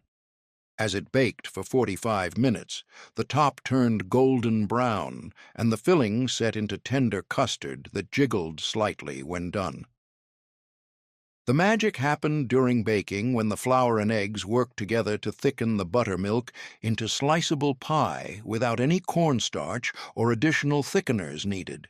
Once cooled completely, the pie sliced into 8 perfect wedges that showed the creamy yellow filling. Each slice cost about 7 cents, served plain or with whipped cream for special occasions. The flavor tasted tangy and sweet simultaneously, with the buttermilk adding complexity that regular milk pies lacked completely. Southern church ladies guarded their buttermilk pie recipes carefully, each claiming hers tasted best because of secret techniques, like adding extra egg yolks or using cultured buttermilk instead of regular. And the friendly competition encouraged excellence and kept the tradition alive through generations of bakers. The pie appeared at every funeral reception, church homecoming, and family reunion across the South, where buttermilk pie defined proper Southern hospitality. Visitors from northern states tasted it curiously and asked for recipes, though many found the tanginess strange compared to sweet cream pies they knew better. Molasses. Pudding cake warmed American kitchens during winter months from the 1920s through the 1940s. It cost 45 cents. Molasses, flour, sugar, butter, and spices that baked into a moist, dark cake that created its own sauce underneath. The unusual dessert baked with hot water poured over the batter, creating a magic transformation in the oven where the water sank to the bottom and turned into thick pudding sauce while the cake floated to the top. The recipe confused new cooks who couldn't believe pouring water over cake batter wouldn't ruin everything. But the science worked perfectly every time if followed exactly. The cake batter mixed together like any simple cake with butter, sugar, and molasses creamed together first. Then flour, baking soda, cinnamon, ginger, and cloves got stirred in, along with a little milk, to create a thick batter that dropped heavily from the spoon. This batter spread into a greased baking dish, creating an even layer about an inch thick. Then came the strange part that required faith. A mixture of brown sugar and boiling water got poured carefully over the entire surface of the batter. It looked like disaster as the water covered the cake completely, but instructions said to put it straight into the oven without stirring or adjusting anything. During the 45-minute baking time, the cake batter rose to the top, while the sugar water sank to the bottom and thickened into rich molasses-flavored sauce. The finished dessert came out of the oven with cake on top and pudding sauce underneath, creating 2 desserts in one pan without any extra work. The cake got served warm by spooning portions into bowls, making sure each serving included both cake and sauce. 8 generous servings meant each cost about 6 cents, topped with whipped cream that melted into the hot pudding sauce below. Children loved this dessert because it tasted like gingerbread swimming in caramel sauce. A mother's made molasses pudding cake on cold Sunday afternoons when the family needed something warm and comforting after coming home from church. The smell of molasses and spices filled the entire house, making everyone gather in the kitchen waiting for it to finish baking. The recipe worked best served immediately while still warm because reheating never produced the same texture or flavor. This meant timing it carefully to come out of the oven right when dinner finished, and the table got cleared for dessert. Rehook 55 desserts discovered, only 5 more remain. Butterscotch pudding, chocolate pudding, custard pudding, buttermilk pie, and molasses pudding cake kept American families celebrating through decades when simple ingredients and skilled hands created memorable desserts. These forgotten recipes proved delicious came from kitchens, not bakeries. Final 5 desserts coming now. Indian pudding became New England's signature dessert from the 1900s through the 1950s, named after Indian corn that early colonists learned to use.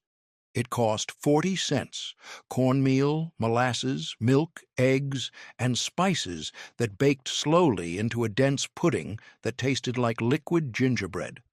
The recipe dated back to colonial times when wheat flour was expensive and cornmeal stayed cheap, making it the dessert of necessity that became tradition. True Indian pudding required hours of slow baking to transform the gritty cornmeal into smooth, tender pudding. Quick versions existed but never tasted right to New Englanders who knew proper Indian pudding from their grandmothers' kitchens. The pudding started on the stovetop with milk and cornmeal cooked together into thick porridge, stirred constantly to prevent lumps from forming. Once the cornmeal porridge thickened properly, it came off the heat, and molasses stirred in along with butter, beaten eggs, cinnamon, ginger, and salt. This mixture poured into a buttered baking dish, and more cold milk poured carefully over the top without stirring. The dish went into a slow oven and baked for 3 full hours at low temperature. During those 3 hours, magic happened. The cornmeal softened completely, the molasses caramelized slightly, and the extra milk absorbed into the pudding while creating a thin sauce on top. The finished pudding came out of the oven dark brown, slightly crusty on top, and wobbling like soft custard underneath. And 8 generous servings meant each cost about 5 cents, served warm with vanilla ice cream melting on top or heavy cream poured over. The combination of hot pudding and cold ice cream created the perfect temperature contrast that made every bite memorable. Some families added raisins to the pudding before baking for extra sweetness and texture. Indian pudding appeared on Thanksgiving tables across New England as traditional as turkey and cranberry sauce. Church suppers featured it during fall and winter months when the long baking time heated kitchens pleasantly on cold days. The pudding reheated well, actually tasting better the second day after flavors melded together overnight. Children either loved Indian pudding completely or refused to eat it at all, with no middle ground existing. The unusual texture confused young palates accustomed to smooth puddings and light cakes, but children who grew up eating it became devoted fans who made it for their own families decades later. The recipe nearly disappeared after the 1960s when fast cooking became more valued than slow traditional methods. Modern Americans found 3-hour baking times ridiculous when instant puddings provided dessert in 5 minutes. Hasty pudding earned its name by being the fastest dessert mothers made from the 1920s through the 1950s. It cost 25 cents. Cornmeal, milk, molasses, and a pinch of salt that cooked into thick hot cereal served as dessert. The recipe dated back centuries to when pudding meant any thick-cooked mixture, not just sweet custards like modern usage suggests. Hasty pudding was essentially sweetened cornmeal mush served hot with butter and molasses drizzled over the top.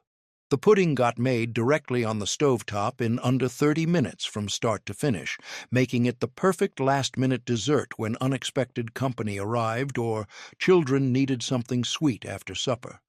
Milk got brought to a simmer in a heavy saucepan, while cornmeal got mixed with cold water in a bowl to create a smooth slurry without lumps. The cornmeal slurry got stirred gradually into the simmering milk while whisking constantly to prevent lumps from forming. The mixture thickened within minutes as the cornmeal absorbed the hot liquid and swelled. Continuous stirring was required to keep the pudding from sticking to the bottom of the pan and scorching. After 10 minutes of cooking and stirring, the cornmeal became tender and the pudding thickened to the consistency of thick oatmeal, Molasses, butter, and a pinch of salt stirred in at the end, adding sweetness and richness to what had been plain cornmeal mush. Some families added cinnamon or ginger for extra flavor.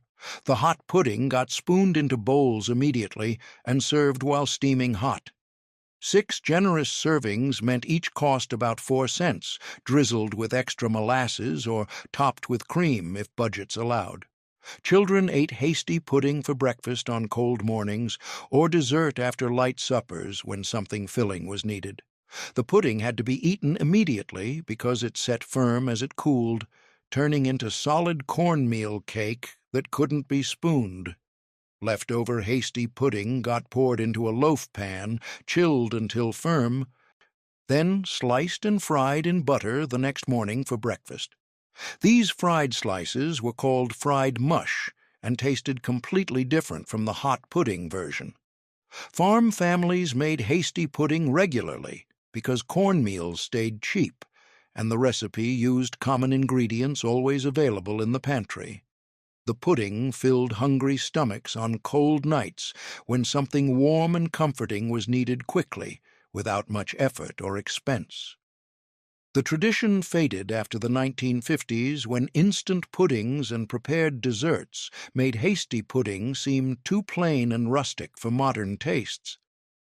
The name survived at Harvard University, where the Hasty Pudding Club continued using it despite having no connection to the actual dessert anymore. Modern Americans rarely make hasty pudding because the name sounds unappealing and the dessert looks like plain cornmeal mush instead of something special, even though it tasted like comfort and simplicity combined perfectly. Chocolate biscuit pudding became the favorite dessert in Appalachian kitchens during the 1940s and 1950s. It cost 55 cents. Chocolate cookies or graham crackers, chocolate pudding, and whipped cream that layered together without any baking required. The recipe resembled icebox cake, but used chocolate pudding instead of plain whipped cream, creating a richer dessert that satisfied chocolate cravings completely. The pudding layer got made from scratch on the stovetop using cocoa, sugar, milk, cornstarch, and vanilla, cooked until thick and smooth. Some cooks used leftover chocolate cake crumbled instead of cookies, turning stale cake into spectacular dessert that nobody recognized as leftovers. The cookies got arranged in a single layer on the bottom of a square baking dish, creating a foundation for the layers above. Half the warm chocolate pudding got poured over the cookies, spreading evenly to cover every piece. Another layer of cookies went on top, followed by the remaining pudding. The dish went into the icebox to chill for at least 4 hours, preferably overnight, allowing the cookies to soften completely and absorb moisture from the pudding. As the pudding chilled and set, the cookies transformed from crispy wafers into soft cake-like layers that could barely be distinguished from actual cake. This magical transformation happened because the moisture from the pudding penetrated the cookies completely, softening them until they had the exact texture of chocolate cake layers. Just before serving, whipped cream got spread over the top, creating a white layer that contrasted beautifully with the dark chocolate layers underneath. 8 generous servings meant each cost about 7 cents, served cold in small bowls when summer heat made hot desserts unbearable. Children loved this dessert because it tasted like fancy chocolate cake, but required no oven during summer months when kitchens stayed too hot for baking.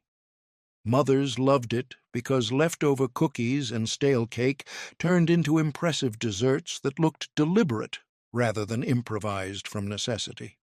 The recipe got passed down through Appalachian families where resourcefulness stayed valued more than following recipes exactly.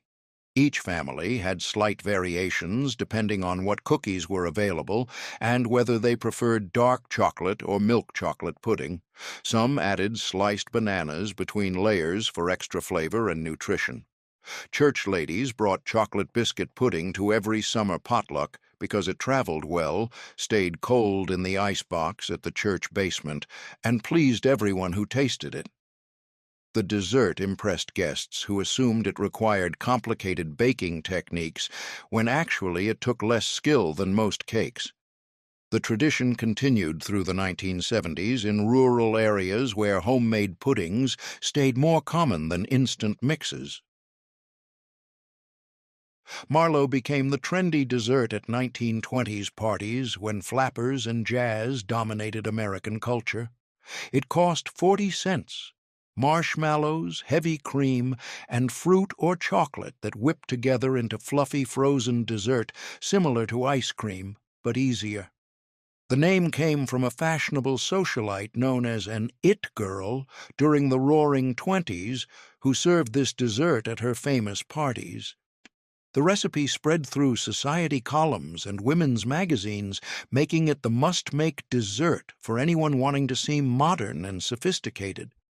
The base was simple.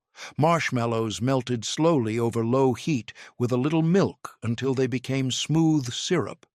The trick was melting them slowly without scorching, which required patience and constant stirring. Once melted completely, the mixture cooled to room temperature, while heavy cream got whipped in a separate bowl until stiff peaks formed. The cooled marshmallow mixture got folded gently into the whipped cream, creating a fluffy white base that tasted like marshmallow clouds. Then came flavor variations that made each Marlowe unique. Chocolate Marlowe added melted chocolate to the marshmallow mixture. Strawberry Marlowe folded in crushed strawberries. A coffee Marlowe added strong black coffee. The possibilities seemed endless, limited only by imagination and available ingredients. Once flavored and mixed, the fluffy mixture got poured into a mold or loaf pan and frozen solid in the icebox. Before home freezers became common, this required an icebox packed with ice and salt to reach temperatures cold enough for freezing. The frozen Marlowe got sliced into portions and served immediately before it melted. 8 servings meant each cost about 5 cents, much less than ice cream that required expensive ice cream makers and rock salt. Marlowe tasted lighter and fluffier than ice cream, melting on the tongue instantly. Society ladies served it at afternoon teas and evening parties when they wanted desserts that seemed expensive but actually cost very little to make. The dessert stayed fashionable through the 1930s, but faded during World War II when cream became rationed and luxury desserts seemed inappropriate during wartime. After the war, electric freezers and store-bought ice cream made Marlowe seem old-fashioned and unnecessary. Modern hostesses chose ice cream over Marlowe because it required less work and stayed frozen longer without melting immediately. The recipe nearly disappeared completely by the 1960s, mentioned only in vintage cookbooks that younger generations never consulted. 3-ingredient peanut butter cookies shocked home bakers during the 1930s and 1940s when they discovered cookies required no flour. It cost 30 cents, peanut butter, sugar, and 1 egg that mixed together and baked into chewy cookies that tasted richer than any flour-based recipe. The recipe appeared in newspapers during the Depression when flour shortages made traditional cookies impossible and families needed something sweet that children would actually eat. The simplicity seemed too good to be true. Peanut butter, sugar, and a beaten egg got stirred together in one bowl until completely combined into thick cookie dough. No flour, no butter, no vanilla, no baking powder, nothing else needed. The dough got rolled into 1-inch balls between palms, placed on a baking sheet, and flattened with a fork in a crisscross pattern that became the signature look of peanut butter cookies forever after. The cookies baked for exactly 12 minutes at moderate temperature until the edges turned golden, but the centers stayed soft. Overbaking by even 2 minutes turned them dry and crumbly instead of chewy. As they cooled on the baking sheet, They firmed up slightly but stayed tender inside. 24 cookies meant each cost about 1 cent, the cheapest cookies families could make during the Depression. The lack of flour seemed like a mistake when the recipe first appeared, causing many home bakers to add flour anyway, ruining the texture completely. But brave cooks who followed the recipe exactly discovered that peanut butter contained enough protein and fat to hold the cookies together, without any flour needed. The high peanut butter ratio created cookies that tasted intensely nutty and stayed incredibly chewy for days.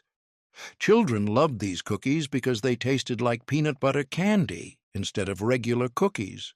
Mothers loved them because they required no creaming butter, no multiple mixing steps, and no expensive ingredients that cost too much during tight budget months. The cookies could be made in under 20 minutes from start to finish, making them perfect for last-minute school lunches or unexpected afternoon visitors. The recipe stayed popular through the 1950s, even after flour became plentiful again, because the cookies tasted better than traditional peanut butter cookies that contained flour. Some cooks added chocolate chips if budgets allowed, creating a fancy version that children requested for birthdays and holidays. The cookies traveled well to school lunches, church bake sales, and care packages sent to soldiers during World War II. They stayed fresh for weeks without refrigeration, making them ideal for mailing long distances when families wanted to send something homemade to loved ones far away. Modern versions sometimes add a pinch of salt or a splash of vanilla, but purists insist the original 3-ingredient recipe produces superior results. The tradition continues today in homes where simple means better, and 3 ingredients create cookies that prove